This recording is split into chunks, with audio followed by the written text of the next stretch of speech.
Once upon a time in a kingdom far, far away, there lived a beautiful princess named Rapunzel. She had long, flowing golden hair that reached all the way to the ground. And she also had a very unusual hobby.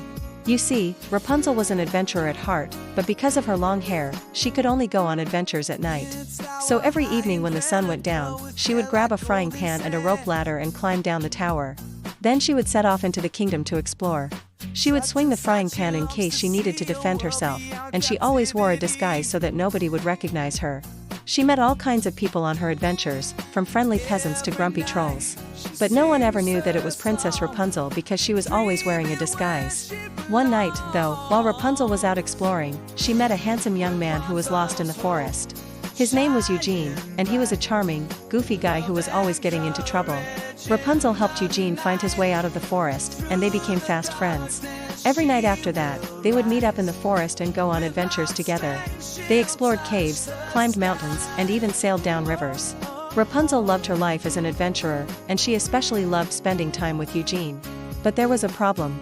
You see, Rapunzel's mother, the queen, was very strict and she didn't want Rapunzel going on adventures. The queen was afraid that something bad would happen to her daughter, so she had built a tower for Rapunzel to live in. And the queen also had a magic mirror that would tell her everything that was going on in the kingdom. And one day, the queen's mirror told her that Rapunzel was out exploring again. The queen was furious, and she decided that she was going to take away Rapunzel's golden hair. Then she called up her magic mirror again and told it to find Eugene and bring him to the castle. When Eugene arrived at the castle, the queen locked him in a dungeon. And then she took away Rapunzel's hair and chopped it off. Rapunzel was devastated, but Eugene was determined to save her. He escaped from the dungeon and went to find Rapunzel's hair. He didn't know where she was, but he was determined to find her.